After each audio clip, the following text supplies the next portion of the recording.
शब्दसंस्कारः इति विषयमधिकृत्य स्वीयं व्याख्यानं प्रयच्छन्तु इति आचार्यः सोमदत्तशर्मा महोदयः।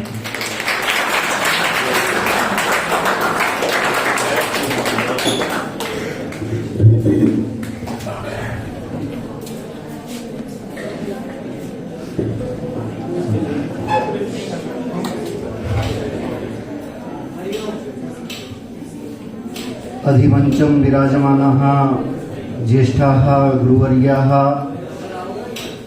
अभिमंचम विराजमानाः विद्वांसाः, अन्तेवासिनः छात्राः, व्याकरणस्य विषयम् अथवा व्याकरणस्य नाम श्रुत्वा किमपि किमपि भवतु। एका हास्यगणिकां श्रावयामि, तदनन्तरं शब्दसंस्कारः भविष्यत्येव, तेनपि भविष्यति। एकः बालकः पुरातनसमये जेल् इत्यादिकं न भवति स्म। एकः बालकः नापितस्य आपणे केशकर्तनार्थं गच्छति स्म। तु यदा सः बालकः तत्र गच्छति स्म, तदा यदा सः आसन्दे उपविशति स्म, नापितः स्वकर्म आरभते स्म, तदा सः प्रथमे एव व्याकरणम् इति वदति स्म। एकवारम् अभवत्, द्वितीयवारं पुनः सः बालकः आगतः, पुनः सः उपविष्टः, पुनः तेन व्याकरणम् इति उक्तं, पुनः केशकर्तनस्य प्रारम्भः कृतः, तृतीयवारं, चतुर्थवारं, पञ्चमे सः पृष्टवान् एव नापितं, किं भो भवान्, यदा अहम् अत्र उपविष्टः भवामि तदा भवान् व्याकरणमिति किमर्थं वदति? तदा नापितः वदति, मया परिश्रमः न करणीयः भवति, व्याकरणं श्रुत्वा एव भवतः केशाः एवम् उन्मुखाः भवन्ति, कर्तनाय सौविध्यं भवति, अतः अहं व्याकरणमिति वदामि।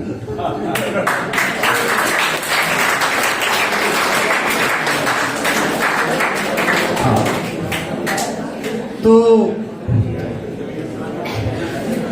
जैसा सरोज जी ने कहा कि बहुत बोर नहीं करूंगा, ये पहली शर्त है। तो शब्द संस्कारः मम विषयस्य नाम भवतु इति मया अत्र उपविश्य एव चिन्तितं। यतो विषय तु आसीत् परन्तु नाम न आसीत्। हम लोग भी बोलते हैं ये संस्कृत है, और संस्कृत में संस्कार करने वाला कौन है? व्याकरणम। अब ये संस्कार क्यों जरूरी है? और व्याकरण का मतलब, यदि यहां वृद्धजन, ज्येष्ठजन, गुरुजन बैठे हैं, अगर ये मेरे को माफ करेंगे तो मैं व्याकरण को कहता हूं कि ये भाषा की नियमावली है, संविधान है।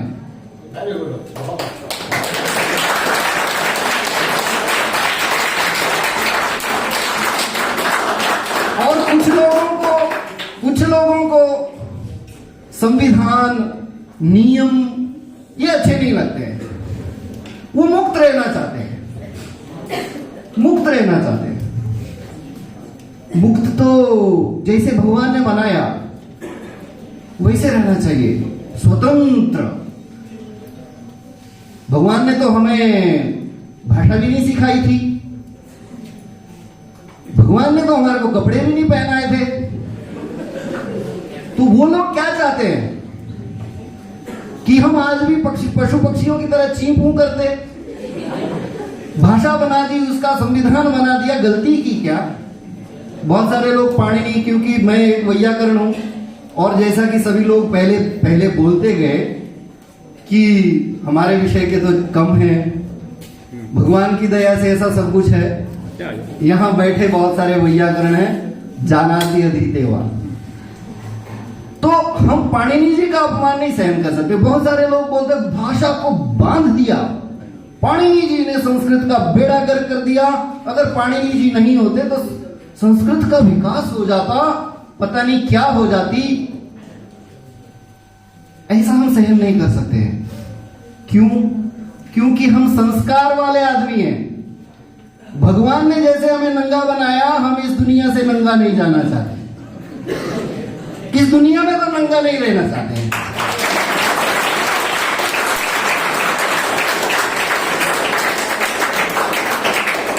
हम जो भी कुछ बोलते हैं, अब हम कहते हैं कि भाई संस्कार क्या है, बोलती तो सारी दुनिया है, भाषा तो सब गुरुजन मुझे लगता है अनुमति देंगे कि हमारे यहाँ भाषा कहा जाता था, संस्कृत को भाषा ही कहा जाता था। तो माने भाषा माने संस्कृतम, और संस्कृत क्यों की, उसको क्यों करने की जरूरत पड़ी? भाषा तो सभी बोलते हैं, अरबी है, इंग्लिश है, उसको तो किसी ने संस्कृत नहीं बोला। हमने अपनी भाषा को क्यों संस्कृत बोला? संस्कार क्या है? जो प्रकृत अवस्था से हमने प्रकृति में जब गुणाधानम भवति, गुणातिरेकाय संस्कारः क्रियते। गुणातिरेक, जो चीज भगवान ने दी, भगवान ने हमारे को ये दांतों के बीच में जीभ दी, हमारे को वाणी दी, हमने उसके उत्कर्ष किया, उसके गुणों का अतिरेक किया। तो अतिरेक, गुणाधान क्या गलत चीज है क्या? संस्कार किया हमने, उसकी जीवन को बढ़ाया, वो लंबे समय तक जिए, इसलिए उसके लिए हमने व्याकरण बनाया। पाणिनि जी जैसे हमारे आदि आचार्य बहुत सारे हुए, वो इसलिए नियम नहीं बनाए कि भाई उसको, कुछ लोग पता नहीं कहां से पढ़ के आते हैं कि कबीर ने लिखा संस्कृत को उपजल है, भाषा बहता नीर। अरे भाई क्या चाहते हैं? तो कुल मिलाकर के शब्दों का संस्कार व्याकरण से होता है। व्याकरण है ना, संस्कारः क्रियते भाषाया। और संस्कार क्यों जरूरी है मैंने बताया। अब संस्कार कैसे हुआ, तो उसके लिए पहले भी यहां पे वक्ता लोग आए, उन्होंने शिक्षा नाम की एक बात कही, वहां से प्रारंभ करते हैं, समय ज्यादा नहीं होगा। शिक्षा को घ्राण कहा, शिक्षा को घ्राण कहा, वेद पुरुष से घ्राण, ज्ञान की जो प्रतिमा है उसका घ्राण है। घ्राण माने गंध गुणों ग्राह्य, गंध गुण का ग्राहक। और इसकी एक कमी रह जाती है क्या? वैसे तो हर इंद्रिय अपने आप में अपूर्ण है, इसीलिए 5 बनानी पड़ी। तो जो घ्राण इंद्रिय है उसका एक गुण है कि वो सूंघा तो सकती है, कहां क्या छुपा है बता सकती है, सुगंध भी ले सकती है, लेकिन उस सुगंध से मानव शरीर पुष्ट नहीं हो सकता, रस उसके अंदर नहीं जाएंगे। वैसे ही वेद मंत्र है, चाहे लौकिक साहित्य है, शिक्षा को पढ़ने के बाद, शिक्षा को जानने के बाद वो क्या है, कुछ है, कहीं कुछ छुपा है, कुछ खुला है, ये पता शिक्षा से चल जाता है। लेकिन उसके द्वारा ज्ञान कब होगा, तो उसके लिए फिर व्याकरण आदि चीजें हैं। तो ये जो व्याकरण के विषय में आऊंगा, आप लोग बोलेंगे, कहा ऐसा सुना था, पूर्व वक्ता ने कहा था कि बहुत दूर से आए, बड़ा मेहनत करके आए हैं, तो ये तो भाषणबाजी कर रहे, बताओ कुछ नहीं रहे। तो व्याकरण शास्त्र के साथ एक पाणिनीय शिक्षा ऐसा करके एक ग्रंथ जुड़ा होता है। बहुत सारे विवाद हैं, कुछ कहते हैं ये पाणिनि जी ने लिखी है, कुछ लोग कहते हैं नहीं लिखी है। अपने को क्या है, किसी ने लिखी है, अपने को उसका फायदा उठाना चाहिए कुल मिला के। तो शिक्षा, जो शिक्षा शब्द 3 धातुएं ऐसी हैं जिनसे शिक्षा शब्द बनता है, और उनमें एक शिक्षा धातु भी है, एक शक धातु है, एक शक्लरी धातु है। इन सभी से जब शिक्षा शब्द की व्युत्पत्ति होती है तो कुल मिलाकर के शकलरी मर्षणे शिक्ष अवबोधे, ऐसे कुछ धातुओं से शिक्षा शब्द की व्युत्पत्ति की जाती है। और शकलरी धातु है, उससे शक्ति, शक्ति अर्थ है शक्तौ। अब ये शक्ति क्या होती है? हाँ, 1 मिनट पीछे वाले बंधु सुन लेंगे। शक्ति क्या होती है?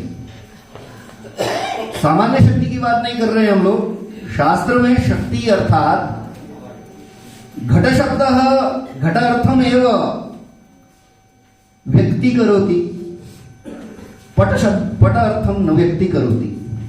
अगर घट बोलेंगे तो घड़े का बोध होगा।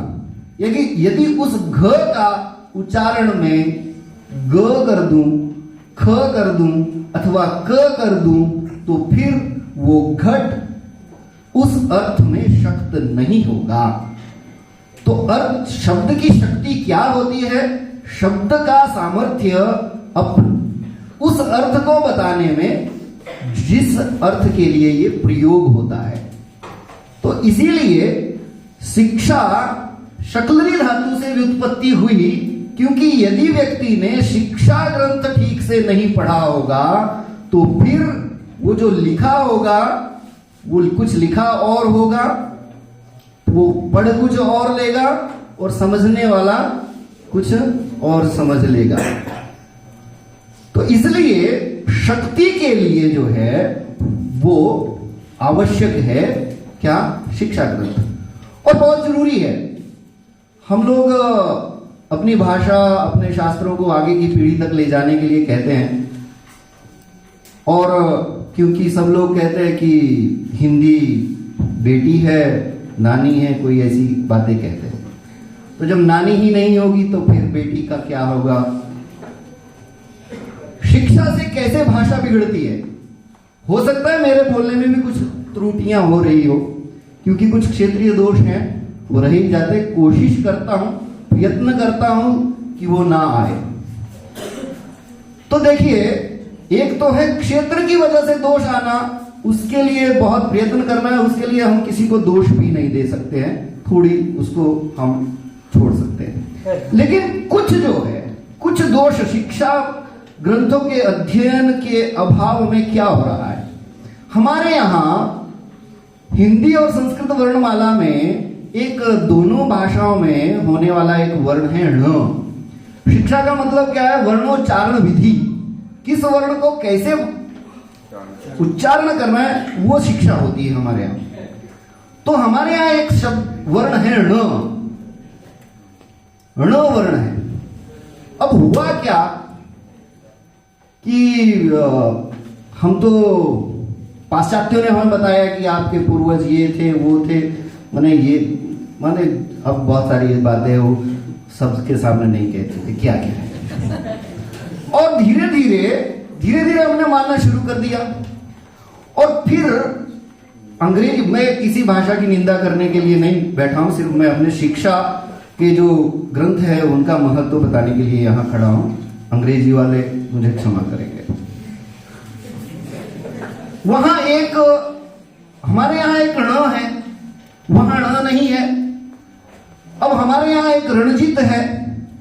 अब समाज में, क्योंकि देश काल है कि अंग्रेजी का बोलबाला है, तो एक्सेंट भी जो संस्कृत और हिंदी वाले हैं वो भी यही समझते हैं कि वह हिंदी भी ऐसे ही बोलेंगे जैसे अंग्रेजी बोलेंगे। अब उधर ण नहीं है, इधर एन है, तो उसको न बोलते हैं। तो हमारे रणजित जो है वो क्या हो गए? रंजित हो गए। कहां रण और कहां क्रिकेट दास क्रीड़ा, उसमें रणजित। अब वैसा मैं व्युत्पत्ति लभ्य अर्थ कर रहा हूं। अब एक इससे क्या घोटाला होगा? कोई कहेगा कि इसमें क्या दिक्कत, क्या है, परेशानी क्या है, क्यों ना को नहीं बोलना है। अब मैं एक हमेशा छात्र वर्ग में एक बात रखता हूं। हमारे यहां हमारे आराध्य प्रभु श्री रामचंद्र जी, उनकी धर्मपत्नी हमारी माता श्री सीता माता जी, उनका अपहरण किसने किया? किसने किया?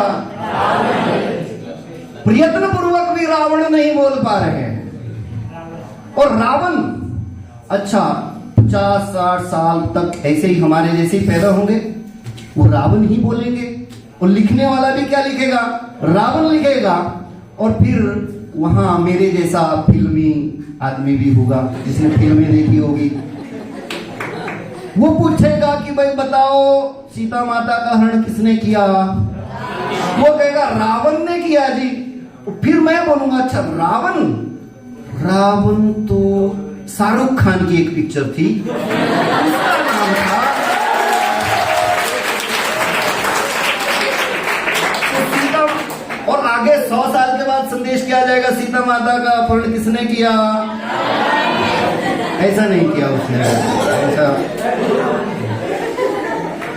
ठीक है, तो ये होता है जब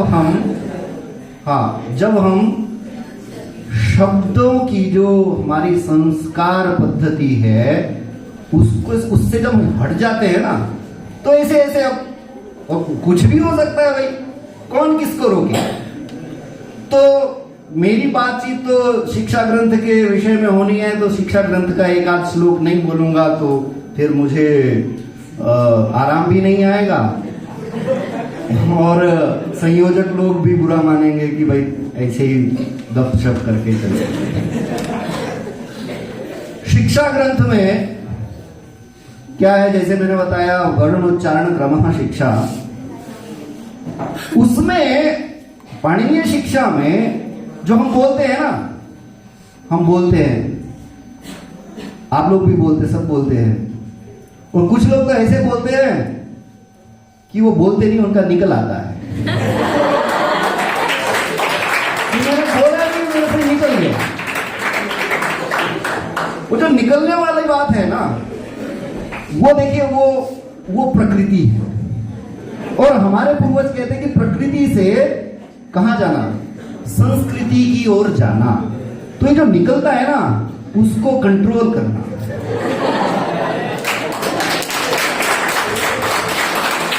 और कंट्रोल कैसे करेंगे? कंट्रोल कैसे करेंगे मैं बताता हूं।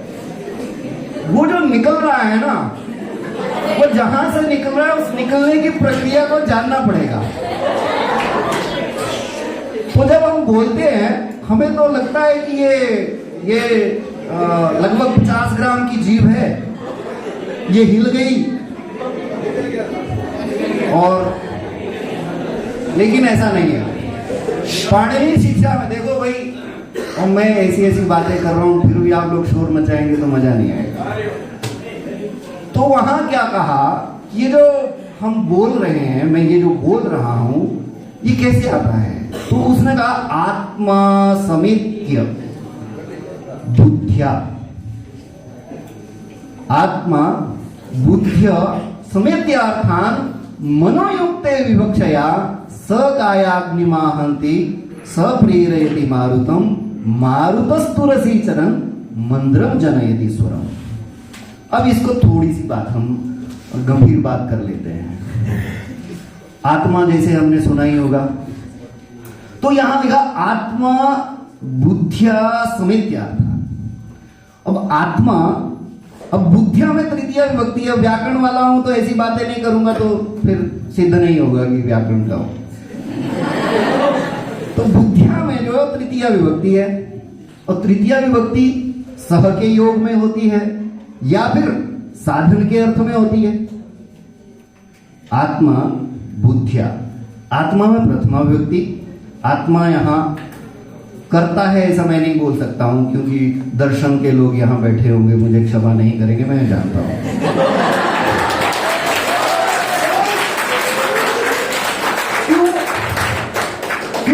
क्योंकि आत्मा हमारे यहां अर्थात वैयाकरणों में कर्ता हो सकता है, दर्शन में नहीं होता है। तो मैं वहां बैठा था इसीलिए मुझे पता चल गया ये बात।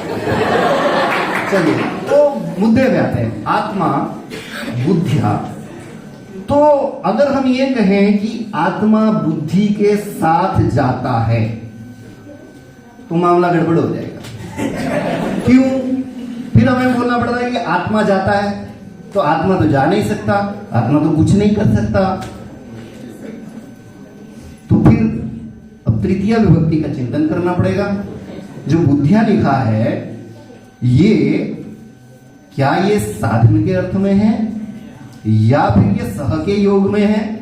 तो यहां ये जो तृतीया है ये साधन के अर्थ में है। बुद्धिया नीयते आत्मा, और आत्मा जो होता है वो बुद्धि के द्वारा ले जाया जाता है। आत्मा जाता नहीं है, आत्मा को ले जाया जाता है। आत्मा बुद्धिया समेत्य अर्थान, समेत्य माने इत्य माने इण धातु है, त प्रत्यय है, सम उपसर्ग है, इसलिए लिप हो गया और समेत्य बन गया।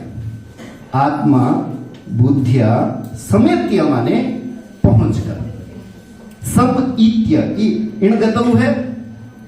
आत्मा समेत, आत्मा बुद्धिया समेत्य अर्थान, वो अर्थों के पास पहुंचता है। मेरे पूर्व वक्ता ने ऐसी कुछ बातें की, विषय होता है, अर्थ होता है, दार्शनिक बातें थी। तो वैसे विषय वो अर्थ हैं, वहां तक आत्मा जो है वो बुद्धि के द्वारा ले जाया जाता है। और फिर जब वो वहां पहुंचता है तो उसकी वजह से मनोयुक्त विवक्षया, मन बोलने की इच्छा से युक्त हो जाता है। अब इस बात को थोड़ा सा मैं बताता हूं। जैसे इंद्रिय है, देख रही है, अगर ये लाइट्स बंद कर दी जाए और अचानक खोली जाए तो एकदम से मेरी बुद्धि इंद्रिय के द्वारा आत्मा को वहां पहुंचाएगा जहां बल्लभ जगेगा, और फिर मेरे को बोलने की इच्छा होगी मन में। मन युक्ते विवक्षया, मन जो होता है वो बोलने की इच्छा से युक्त हो जाता है। और फिर उससे क्या होता है? फिर उससे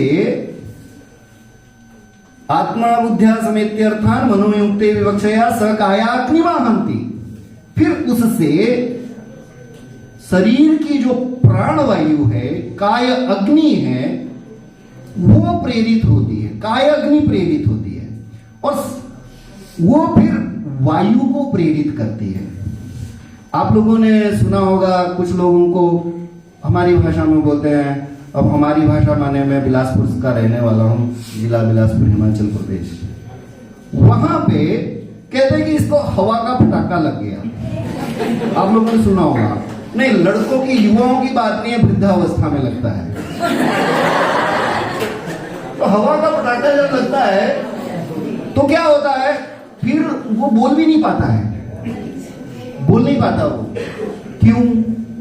क्यों का उसका जो वायु है ना, वो देखता है, वो जिसको पैरालिसिस अटैक ऐसा कहते होंगे अंग्रेजी में, मुझे लगता है। जिसको पैरालिसिस अटैक होता है उसको ऐसा नहीं कि दिख नहीं रहा है, उसको दिखता है। उसकी इंद्रिय भी वहां बुद्धि की सहायता से आत्मा को ले जाती है। कायाग्नि भी आहत हो जाती है, लेकिन वो वायु को प्रेरित नहीं कर पाती है, क्योंकि वायु का तो पटाखा लग गया। तो फिर क्या होता है? फिर वो वाणी नहीं चल रही है, हाथ नहीं चलेगा, पैर नहीं चलेगा, तो बोलने के लिए भी जो अंदर की अग्नि है, काय अग्नि है, वो वायु को प्रेरित करती है। और मारुतस्तुरसी चरण, मारुत फिर जो है उरह प्रदेश में विचरण करता हुआ, अलग अलग स्थानों से होता हुआ, अलग अलग स्वरों से वाणी को प्रकट करता है। तो ये जो हम लोग बोलते हैं ना, इसकी ये सारी माने ये सॉफ्टवेयर में होने वाली प्रक्रिया है, जो कि आपको रिजल्ट के रूप में आउटपुट पे आपको स्क्रीन पे दिखता है। तो ये प्रक्रिया है। और लोग कहते हैं ध्यान करना है। अब वो भाई दर्शन वाले दर्शन पढ़ लेते, ध्यान कर लेते हैं। वैदिक लोग हैं, बड़े बड़े मंत्र जानते हैं, वो भी ध्यान कर लेते हैं। वैयाकरणों के पास क्या है? किसका ध्यान करें? हमें तो सबका ध्यान करना पड़ता है, सब शब्दों को हमें ध्यान करना पड़ता है। तो हमारा जो ध्यान, हमारी जो समाधि की स्थिति है ना, ये जो प्रक्रिया मैंने आपको बताई, इसका सूक्ष्मता से अगर हम निरीक्षण करेंगे, उसके ऊपर ध्यान देंगे, तो हम जो है वो समाधि जैसी स्थिति को प्राप्त कर सकते हैं, ऐसा मुझे लगता है। और कोशिश करें कि जब हम बोलें तो इस प्रक्रिया को अनुभव करें कि ये क्या ऐसा सच में होता है क्या। तो बाकी पाणिनि शिक्षा तो हम लोग प्राकशास्त्री प्रथम वर्ष से पढ़ते आते हैं, ह्रस्व होता है, दीर्घ होता है। पाणिनि जी ने जो मैं अगली बात कहना चाह रहा हूं वो एक सूत्र में निपटा दी थी। अब हो सकता है इससे भी ये अर्थ जा सकता है कि ये पाणिनि जी ने नहीं लिखी। मैं फिर कह रहा हूं, मुझे इसमें कोई ज्यादा इंटरेस्ट नहीं है कि किसने लिखी है, अच्छा लिखा है। पाणिनि जी इस बात को कैसे बोलते हैं, वो स्वरों की बात करते, लौकिक स्वरों की बात करते हैं। तो उन्होंने कहा 3 प्रकार के स्वर होते हैं, ह्रस्व, दीर्घ, प्लुत। वाह, मजा आ गया। ह्रस्व दीर्घ प्लुत को उन्होंने कैसे निपटाया, उन्होंने एक उदाहरण देते हुए बताया कि ह्रस्व दीर्घ प्लुत बोल तो दिया, लिख भी दिया। अब ये तो प्रैक्टिकल विषय है ना, सुनने का विषय था। अब शब्द तो सुना नहीं सकते थे। किताब पाणिनि जी ने लिखी है वो तो नहीं सुना सकती अपने आप। तो उन्होंने ह्रस्व दीर्घ प्लुत संज्ञा जहां होती है उसी सूत्र में उदाहरण के साथ बता दिया। उन्होंने सूत्र लिखा, ह्रस्व दीर्घ प्लुत संज्ञा करने का सूत्र क्या है, उकालो अज ह्रस्व दीर्घ प्लुत। तो उन्होंने कहा उकाल ऊ की तरह होता है, जैसे 3 प्रकार का ऊ होता है वैसे ही सब होते हैं। अब ये 3 प्रकार का ऊ ही क्यों बताया, 3 प्रकार की ई क्यों नहीं बताई, 3 प्रकार का आ क्यों नहीं बता दिया, उन्होंने ऊ ही बताया। वहां उन्होंने उदाहरण दिया। आगे व्याख्याकार ऐसा व्याख्यान करते हैं, पाणिनि जी ने तो सिर्फ उकालो अज ह्रस्व दीर्घ प्लुत से निपटा दिया था, बाकी लोग उनकी बात समझ लेते थे। बाद के व्याख्याकारों ने कहा कुटावृत्ते, कुक्कुट जैसे वृत्ति करता है ऊ की। तो कुक्कुट अर्थात मुर्गा, मुर्गा एक ऐसा पक्षी है जो ह्रस्व, दीर्घ और प्लुत एक बार में ही बोलता है। रास्ते में अभ्यास कर लीजिएगा, रास्ते में सुन लीजिएगा, यहां नहीं करना। वो कैसे बोलता है हम सब लोग जानते हैं। वो पहले छोटा बोलता है ह्रस्व कुक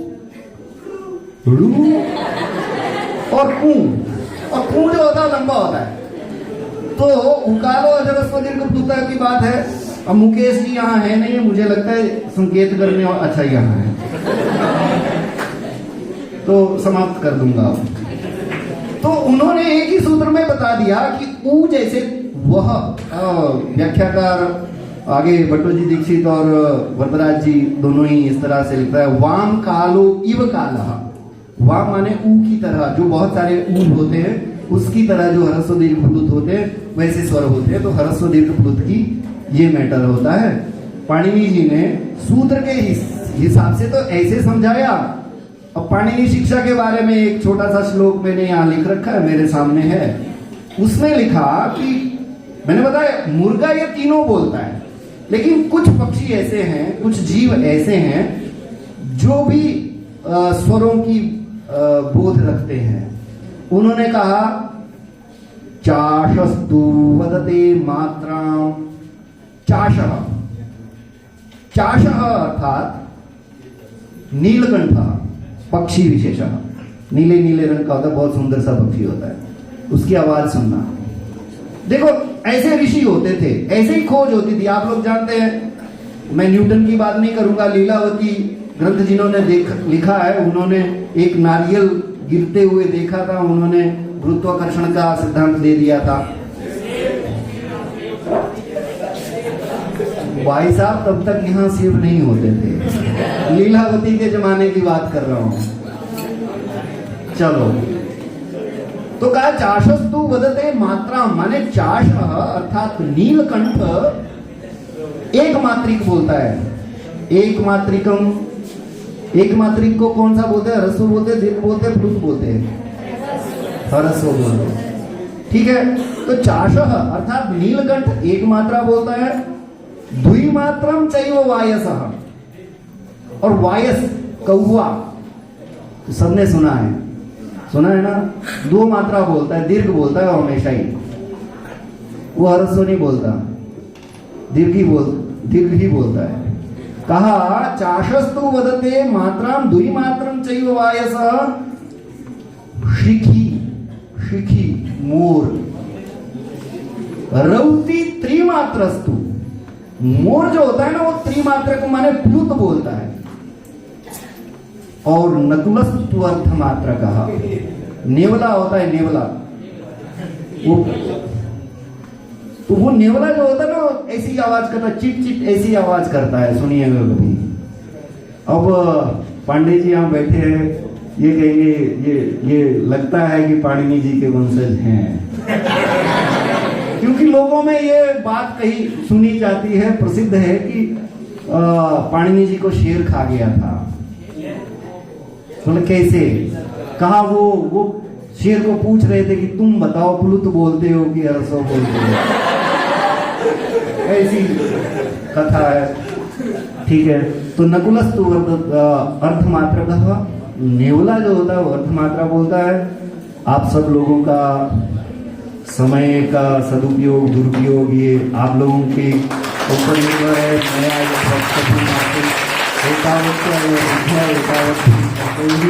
मया उक्तं मञ्चस्थाः क्षमां दास्यन्ति एव।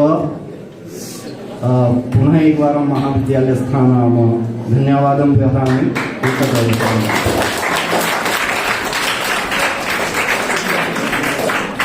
धन्यवाद।